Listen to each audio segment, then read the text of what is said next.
Welcome to the Extra Mile podcast for bar exam takers. There are no traffic jams along the extra mile when you're studying for your bar exam. And now your hosts, Jackson Mummy and Megan Saya from Celebration Bar Review. Well, hey, everybody. Welcome to episode 309 of the Extra Mile podcast for bar exam takers. I'm Jackson Mummy. I'll be joined in just a few minutes by my co-host, Megan Saya, and we'll be talking about all of the updates in the past week having to do with COVID-19 and the bar exam and the date changes. We had some major bombshell announcements coming out of the District of Columbia, and then the potential of a bombshell coming from California late on Friday night. So we're going to catch you up on all of that information, give you our insights and thoughts about what it might mean, do a little bit of punditry perhaps about what you should be doing to prepare for the upcoming bar exams. If this is your first time on the podcast, we're really glad you found us. You can listen to our podcasts through a number of different services: Apple Podcasts, iHeartRadio, radio.com, Spotify, and so on. Make sure that you subscribe on those services so that you don't miss out on any extra or special episodes. They're coming fast and furious these days. If you prefer to watch today's episode, you can do that by going to our website at celebrationbarreview.com/309. That's the episode number. Now, whatever way you consume your podcast, we're glad to have you with us. We come to you every week with information about what's going on in the world of the bar exam. And obviously, these are strange and weird times. There's been an awful lot going on. We're going to jump into all of that detail in just a moment. Before we do that, I want to remind you that we have been offering for a couple of months now a brand new training webinar called Now is the Best Time to Take the Bar Exam, Why You Should Ignore the Crowds and the Fear. And I don't think that's ever been more true than it is right now. This webinar is designed to show you a particular strategy to deal with all of the changes around the bar exam, the timing, the dates, who's taking the exam and not taking the exam. And since we started offering the training, we've had thousands of people go through it, and we've gotten 5-star ratings. It's been extremely well received. The training is completely free. It lasts 1 hour. And I think the best part of it, frankly, is that at the end, we do a live Q&A. So whatever has happened up to that very moment, we're going to update you. We'll answer your questions about specific jurisdictions. We'll deal with any thoughts that you've got about this particular strategy and how to implement it in your own study. And I really encourage you to join us for one of those sessions. We're offering the training on Saturdays and on Tuesdays. And all you have to do to register is just click at the bottom of the video podcast or in the show notes for the audio podcast. Or if you'd like more details, you can go to celebrationbarreview.com/now and register from there. And then we'll see you live on this training webinar. Now is the best time to take the bar exam. Look forward to having you join me for that session. All right, I don't want to keep you waiting any longer. Let's jump into our discussion with Megan about what's going on this week in the world of the bar exam. So Megan, why don't you catch us up on what's been happening in the crazy world of bar exam scheduling and new tests? Yes. So the big news this week was we had the first jurisdiction who took the NCBE up on their October 5th and 6th online exam offer. So Washington, D.C. is going to be doing an online exam. This is in lieu of any in-person exam. So Washington, D.C. is no longer doing an in-person bar exam for the rest of 2020. Instead, they're going to be doing this online exam from the bar examiners on October 5th and 6th. It is open to all, but it is not portable. The score is not going to be treated the way that a UBE score would be treated. It will only allow you to practice and be a member of the DC bar. So if you were, let's say, wanting to take the New York bar and you got closed out of that, as many, many people have been, and you might have thought, oh, that's fine, I'll take it in DC. I'll sit in DC instead and take the UBE that way. You can no longer do that for 2020. If you take this exam, as of right now, it is only good for Washington, D.C. And it's a really important point. It's like we just really want to make that clear to people that if you were already registered for this because you wanted to take a UBE exam and transfer the score somewhere else, you need to not take this exam. You need to let them know and move and find another place to take it.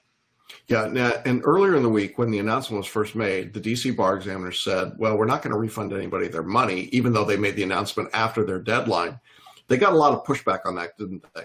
Yeah, they did. So a couple of days later, they changed their mind, and the court made the right call and said they would allow refunds. So initially, they were only going to allow you to transfer that application fee and all the fees that you paid to the February 2021 exam.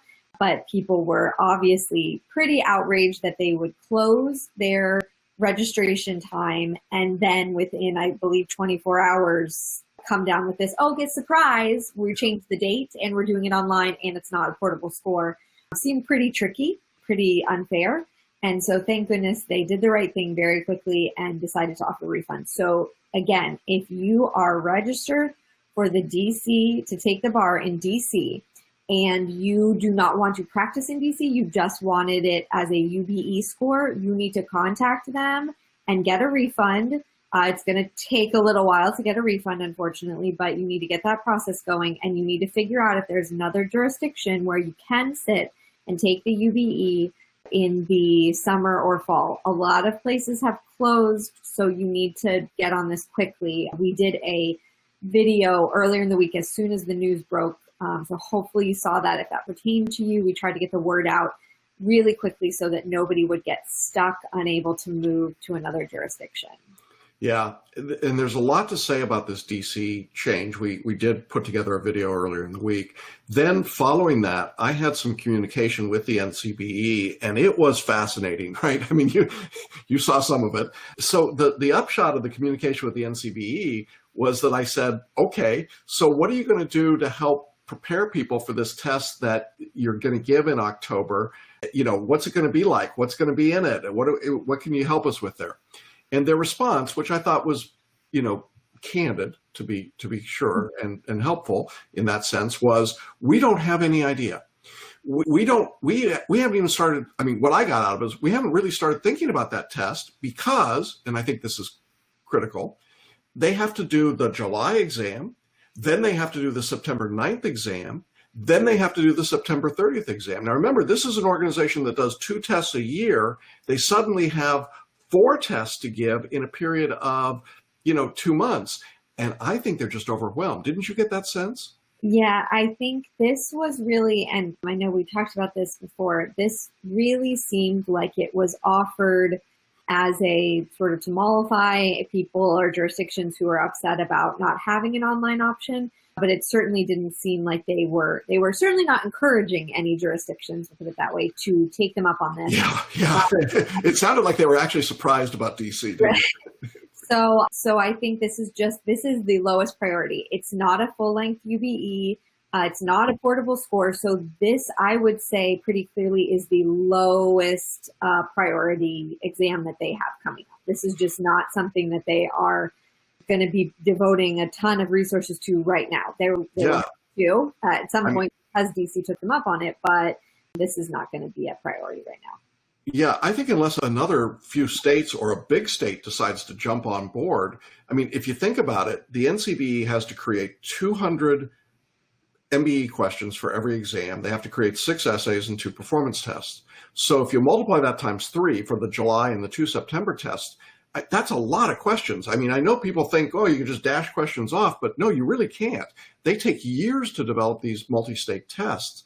And the MBE, part of the reason that I think it's so problematic for the October date is I just don't think they have extra questions that they've vetted properly. And so that's part of the reason what we got from the national conference this week was it's going to be a shorter test, have the same components, but fewer essays, probably only 1 PT, and probably far fewer multiple choice questions. And then who knows how it gets scored, right? I mean, who knows? The individual jurisdictions have to score it because the national conference has said they're not going to score it. And the reason they're not going to score it on the multi-state side is that they can't, there's no equating you can do because there's no way to equate, let's say, a 100 question or a 75 question multiple choice test that's only given in one jurisdiction against the whole, normal body of tests. So you have all of these problems around this. I don't know if they solved any problem by offering this test or if they just created a whole new set of problems. Yeah, I mean, it's really interesting because I think they're in some ways kind of a worst case scenario here for the bar examiners that DC is the one place that's taking them up on it.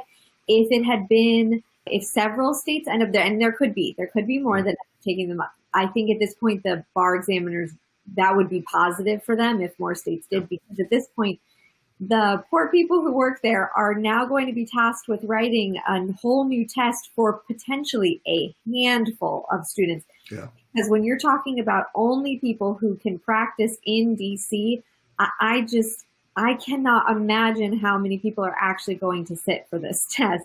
And so, it's the same amount of work for the examiners, no matter if Yeah, I could see a test where you've only got a couple hundred people taking it. I mean, and it makes no sense. It makes none. The whole thing is crazy. And I thought it was just really interesting that the national conference in their communications basically said, well, this is our priority of work. And we don't know what's going to happen on this other, and we haven't given it that much thought yet. And, and the subtext of it all was, holy cow, they took us up on it. We didn't see that one coming. So, I think that we have a lot to see here. And as we get closer to the July exam dates in other jurisdictions, I think we're playing this big game of chicken with coronavirus and the bar examiners. And some states are going to blink. They're going to say, yeah, we said we could do it in July, but we really can't. We don't have the locations. We don't have the resources. It's dangerous from a health standpoint, and we're going to back off of it. And once they do that, then where do they go, right? they might jump to the October 5th and 6th exam. Yeah, they might. So another part of this that is there more that we have to say about the October 5th and 6th? I don't want to cut us short on this part of the conversation. Yeah. One of the things in my, Binky's closet of nightmares that I think about at 3 a.m. is how do these exams get graded and not cause a pileup?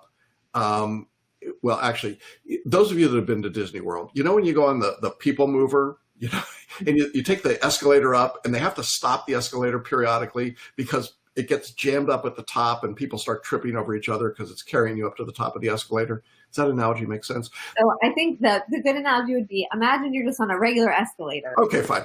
That's one person on each, but then, and it's moving. That escalator keeps moving. Those steps are not stopping. But if the person at the top stops and refuses to move, the people just keep piling because that escalator keeps going. And pretty soon you end up with no one has anywhere to go. So. Okay. And that's why she's a better writer than I am. So that's what I can see happening in February of 2021, that we get a pileup of results from September 9th, September 30th, October 5th, plus all the regular July results, and all the people that sat out the July exam, and the people that had diploma privilege that want to come back in or being forced back in because their limited practice waivers run out. And suddenly we are bombed with people taking the exam in February.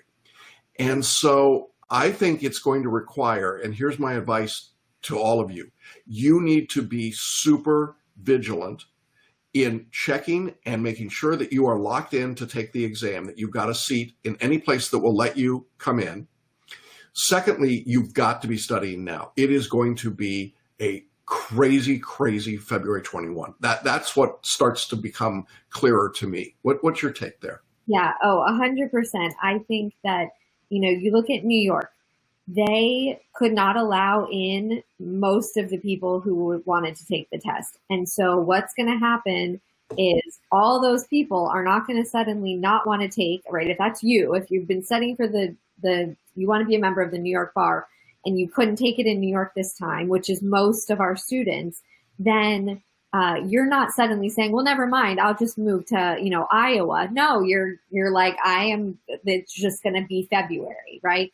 So that's going to be the case for most people. And I think we're starting to see there is going to be a snowball effect. There's going to be all the people who fail this September administration or July administration and October administrations, right? And then you're going to add them onto the pile of people who couldn't even get in to this last administration. And the truth is that we don't really have any indications that coronavirus is suddenly going to be not an issue at all in February. So we don't know what that's going to look like, but we're probably not going to be able to pack 6,000 people into a hall in February, right? So you have got to keep studying and take the test. If you have an opportunity to take an exam that would work for your travel, what's safe for you health-wise, what will allow you to practice in the jurisdiction that you need to practice in, I think you need to take that test. Just take it, because we just have no idea the ripple effects of this. This is not a one time and then once we hit 2021, no problems anymore. The effects of what's happening to the bar right now are going to continue out for a really long time. Yeah, I mean, let's use California as an example. There's typically 7,000 to 9,000 bar takers in July. There'll be fewer than that this year. But given the pass rate in California, which has been less than 25%, that means there will be 5,000 to 6,000 people who fail the exam. Add those 5,000 or 6,000, and that exam now is going to be given September 9th and 10th. It typically takes the Cal bar examiners on a July bar exam until the middle of November to release results. And you were telling me that the Cal bar has said we're going to get results out from the September 9th and 10th test before the end of the year, which I think means the week between Christmas and New Year's, but you're more optimistic. In any event, that will mean a whopping 7 weeks from that date until the expected February date. Does that mean that we'll then have later March dates for the bar exam? You heard it here first. It could happen. It could be that we will be looking at an ongoing sequence of multiple test dates in jurisdictions until and unless, in my mind, the national conference figures out how to give an online exam. The online exam is the only way around coronavirus limitations, and the national conference just can't seem to get their arms and their logistics around the security issues with an online test. And of course, we'll see what happens. The first test of that will be June 23rd in California for the California first year exam.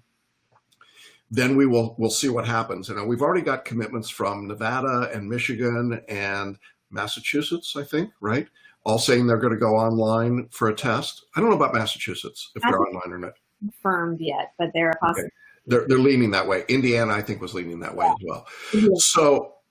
So we're going to find out about online tests. But remember, all of those states that we just talked about have all said, well, if we don't have the multi-state from the national conference, we'll figure out something instead. But you can't do that indefinitely. I mean, at some point, you've got to get back into the MBE. So all of this is to say, to underscore Megan's point, this is not a one and done. This is not going to resolve itself in this sequence of July and September and October tests. And so everybody better just, buckle up for a longer, more protracted, more challenging environment for a period of time. And where you can get into an exam, get into the exam. Stop procrastinating. I know it's scary. I know it's miserable. I know it's all those things. But honestly, folks, if I thought it was going to clear, if I could see the end of the game, right, and say it's going to be clear by X time, I'd say sure. But I can't say that, and I don't think anybody can say that with in good faith right now. So I think you got to take your opportunities where you find them, right? Yeah, definitely. I would love to move on to talking a little bit about New York too, if we could, because we got a little bit of guidance about what the actual logistics are going to look like. So New York went ahead and sent out emails. They're looking for proctors. And so in their emails about, whether the proctor is going to be doing, they put in a little bit of information. So that was helpful about what's going to happen for the exam room. So they are going to be doing the 6 feet spacing, just like Florida is talking about doing, where all the examinees are 6 feet apart from each other. And really notably, and this is notable, I don't care if you're taking New York or anywhere, New York will be requiring masks for everyone. You should be practicing with a mask on. I know it's uncomfortable. You do not want the first or third time to be the exam day.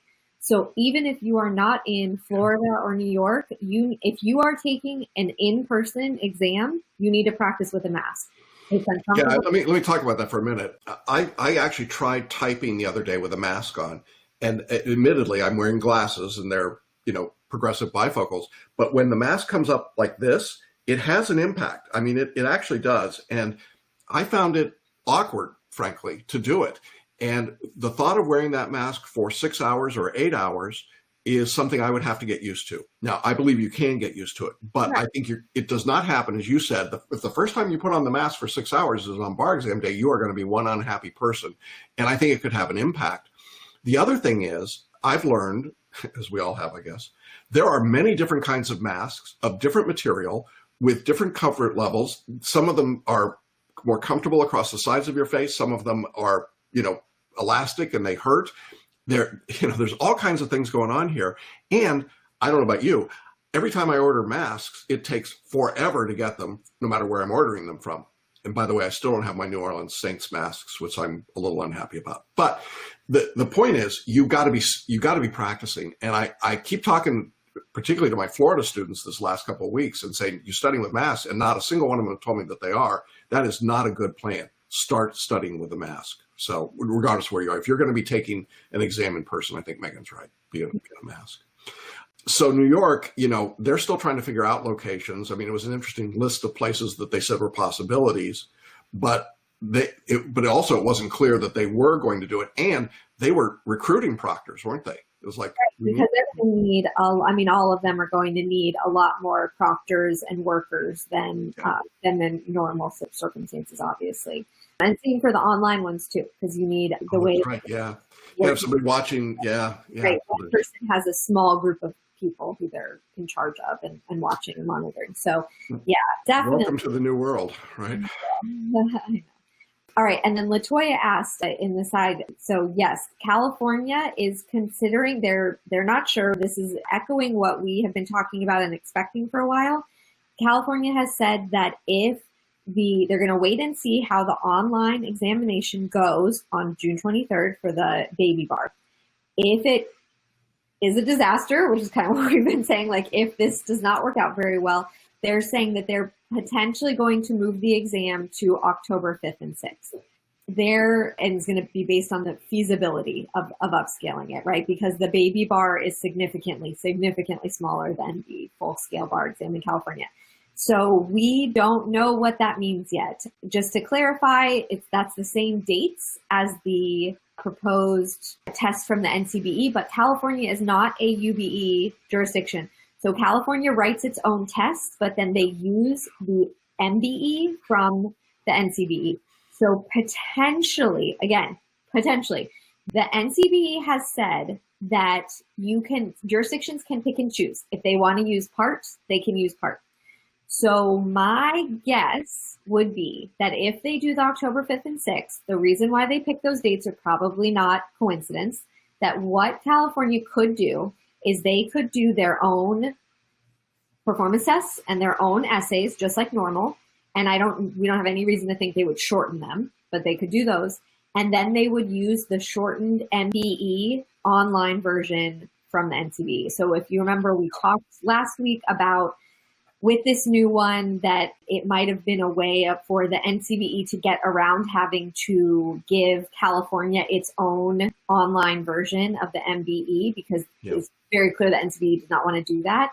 So it looks like this might be a way for both California and the NCBE to sort of save face a bit and say, okay, I'll take one step and you take one step and we'll both act like we won in this. This seemed like a Cold War prisoner exchange to me. Walk them across the bridge. I've binged on the Americans too many times. I think that part of it is a possibility that that California would say, well, let's just scrap our 1 hour essays and our performance tests. We'll use the national conference, but that doesn't seem likely because they have to get them created anyway for the September 9th and 10th date. So I think they would just recycle those, move them into that October 5th and 6th date. And then, as you say, pick up the multi-state or the cut down version of the multi-state, which might be this compromise that saves face for both groups. I think it's worth keeping an eye on that one. As we have been saying for a couple of months, everything depends on California, right? I mean, California rules the roost here. And California's got to wait to see how the first year exam goes. And as we talked about a couple of weeks ago with the rules for the online exam for the baby bar exam, they're horrible. I mean, I hate to even think how many people are going to be disqualified out of that exam. I mean, it's just, and that's what's going to really be the tragedy, is people will have studied and worked, and then their internet blips for 10 seconds and they're disqualified, or the dog walks in the room and they're disqualified, or, 1,000 other things that can DQ you. So I think that it's a perilous route through the summer and fall. And we want to keep a very close eye on California. I know you're out there, you're a member of the Cal Bar, you stay pretty connected to what's going on. So I think, our first clue will come, what's being said in the Cal Bar and what they're trying to do. So yeah. I wish we could tell you all more than that, but I think I don't want to be irresponsible in speculating, but I think that's what we know at this moment. I also wanted to talk a little bit about Florida while we're sort of doing this recap, and then we'll get to the specific questions. Florida has sent out admission tickets to people who are registered.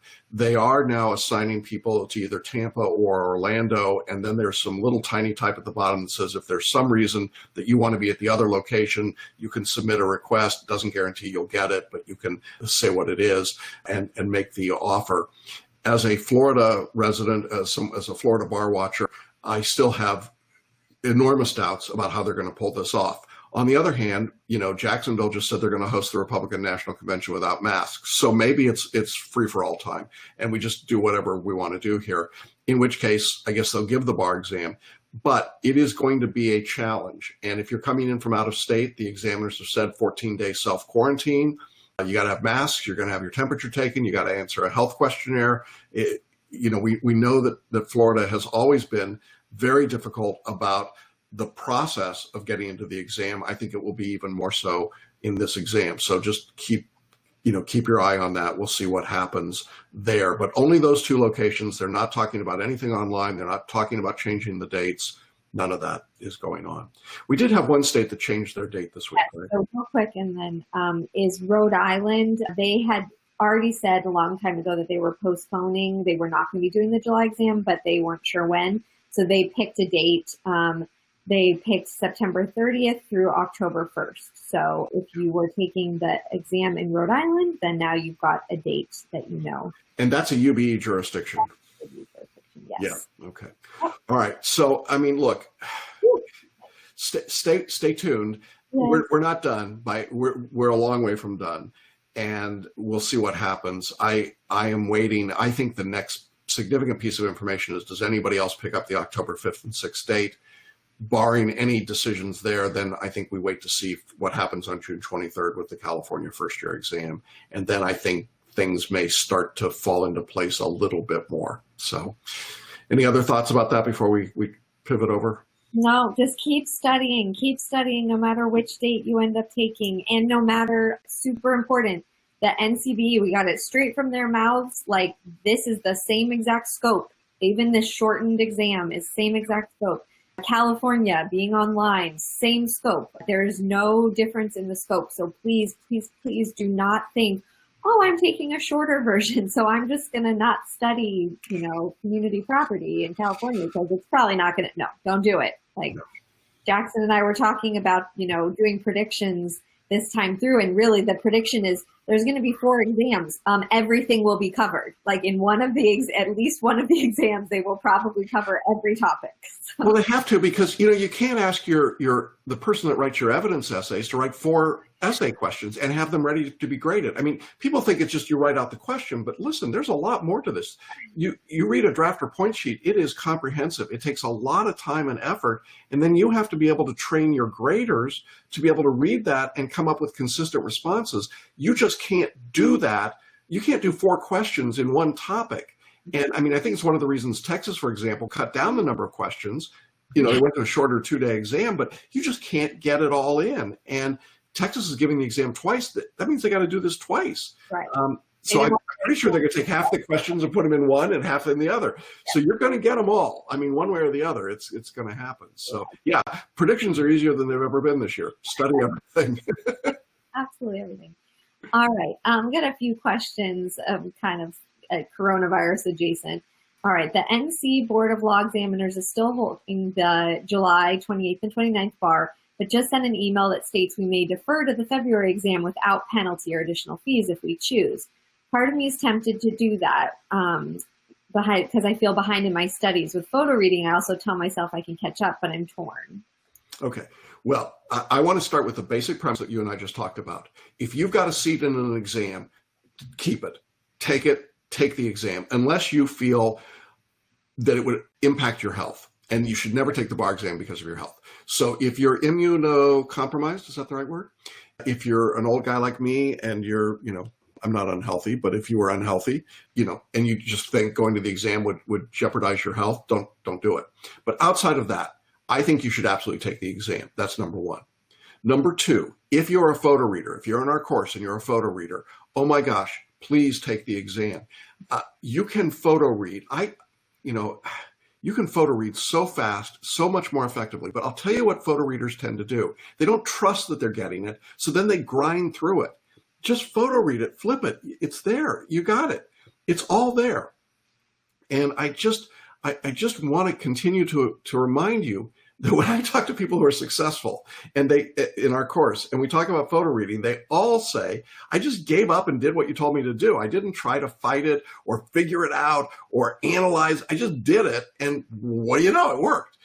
Well, that's the same thing. And I think some of you hold on to photo reading and say, well, I'm going to photo read, but I'm going to photo read slowly.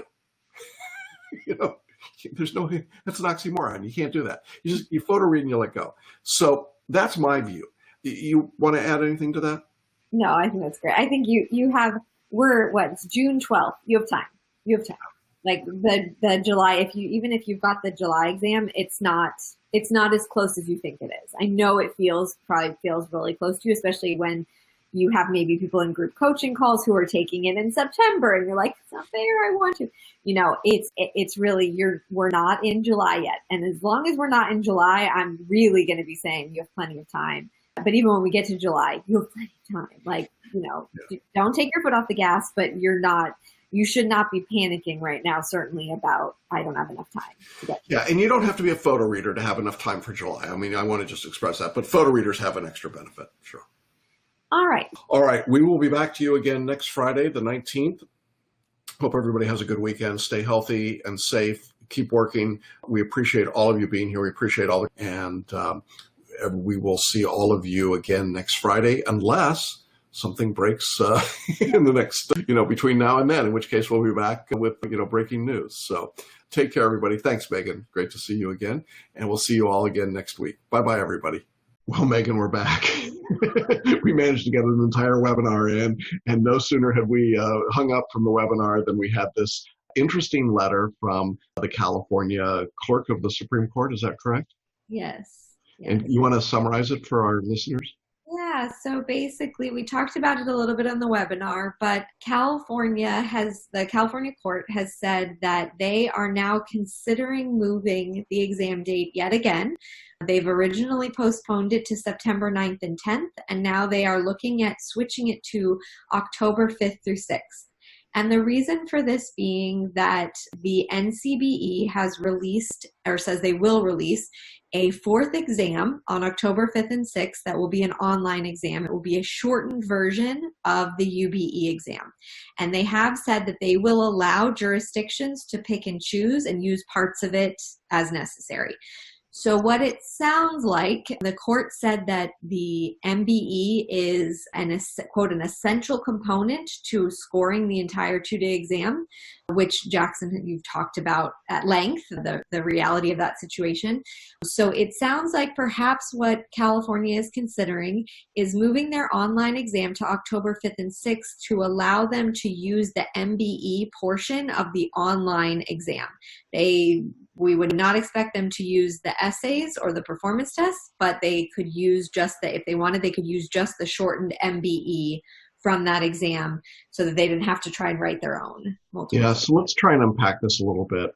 I think that the first point to make is that it looks to me like California is going to be online one way or the other in this next set of exams, right? Yeah, they left themselves a little wiggle room saying they will continue to explore other options, but this really sounds like the possibility of moving from online September 9th and 10th to online October 5th and 6th with the additional bonus of the NCBE giving them their blessing to use multiple choice questions in an online format. Right. And I think that then leads to the second piece of the unpacking, which is what do you do about the multiple choice part of the exam? As I see it right now, if California went ahead on September 9th and 10th, the national conference has clearly not budged up to this point in offering a full-length 200-question MBE that could be delivered online. I think it's becoming clearer and clearer that just is not going to happen for whatever reasons. So then California is faced with a problem. How do they give a test on September 9th and 10th without any multiple choice questions? And what do they do with that? And that doesn't seem like it's a workable scenario given the size of the Cal Bar and the difficulty in scoring that already exists behind that exam. So then if I'm trying to reverse engineer this and think like the California Bar and the California Court, I guess I would say, well, the next best alternative for us is to go to the online October 5th and 6th exam. We'll add our essays and performance tests that we would have used in September, and then we'll have something from the national conference that resembles multiple choice, even though it's not the full MBE. Does that sound right to you up to that point? Yeah, that really seems like to be their reasoning here. We talked about it in the webinar that I think in some ways it's a bit of a both sides sort of taking one step towards one another so that neither one feels like they got totally, destroyed in this negotiation. The NCBE making the concession of fine, you can use the shortened version of the multiple choice questions, but we're not going to give you what you want, which is to allow you to use all 200 during the September 9th and 10th online, and California still getting some multiple choice questions to use on an online exam that came from the MBE rather than having to scrap it or try and write their own altogether. Yeah, and boy, it's kind of like, kissing your sister, because the reality is now how do you score those questions? We talked about that on the webinar. If you've got 100 questions, how do you score that? And California then would have to score it against their own metrics. There would not be a national scoring, we don't think. We don't think the national conference is going to do that because they've already announced October 5th and 6th is every jurisdiction for themselves in terms of scoring. And while California would obviously score their own essays and performance tests, as they always do, the multi-state component, instead of being scored by the national conference against the national norms, now becomes just what they've got in California. And I don't know what that means. I think it makes the test it certainly makes it less reliable. Does it make it easier to pass or harder to pass? No way to tell at this point. I mean, just absolutely no way to get a feeling for this. But it is a significant change that has come out. And it's really interesting. DC went first and said, we're all in on the October 5th and 6th. Now California opens the door, surprisingly to me, to say, okay, since you don't want to do a full-length MBE in September online, how about this? And so does this open the door now for Maryland, for Massachusetts, or any of the other states that we're going to do online tests to suddenly jump into the October 5th and 6th pool?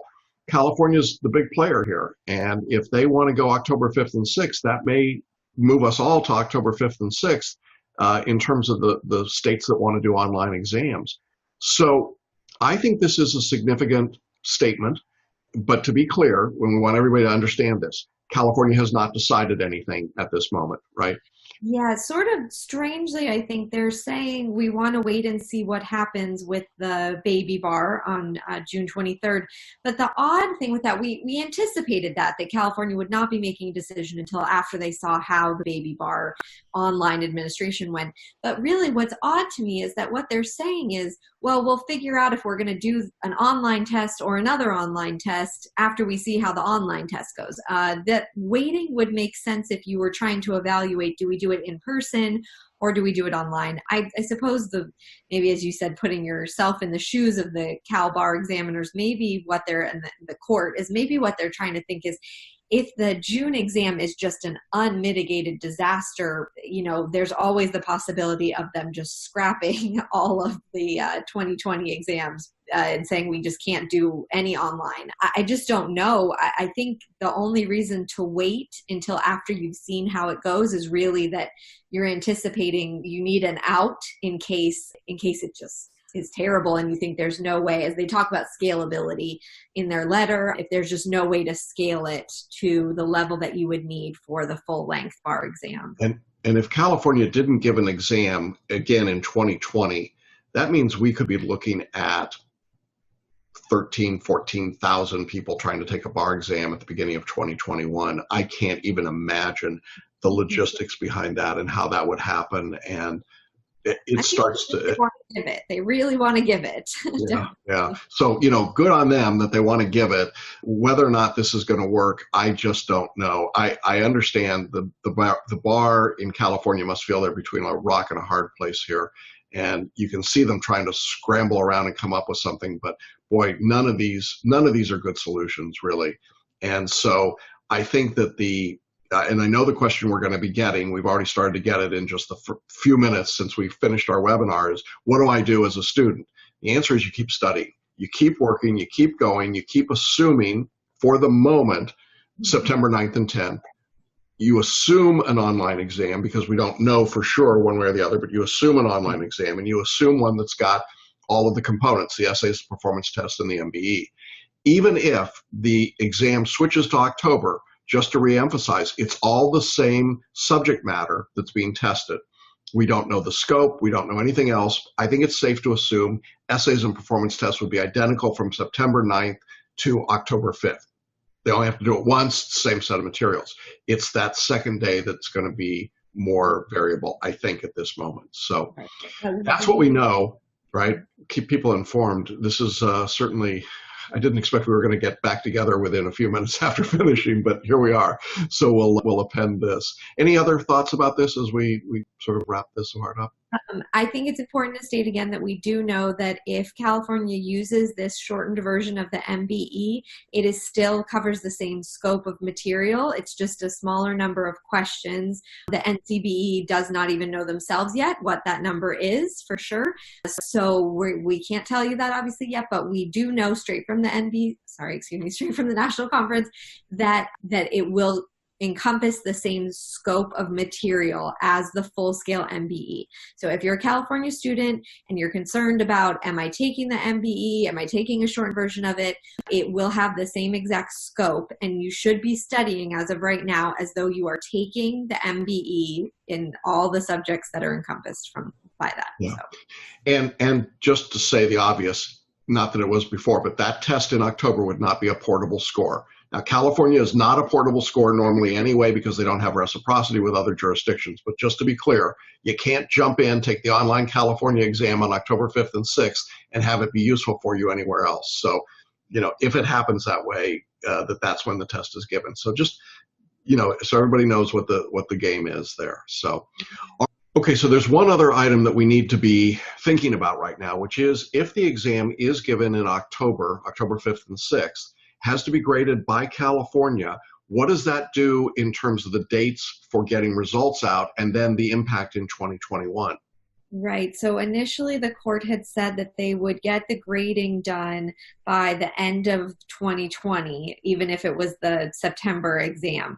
If they push the exam back a month, I cannot fathom a situation where they're going to be able to get the grading done on the same time frame. California notoriously takes a very long time to grade.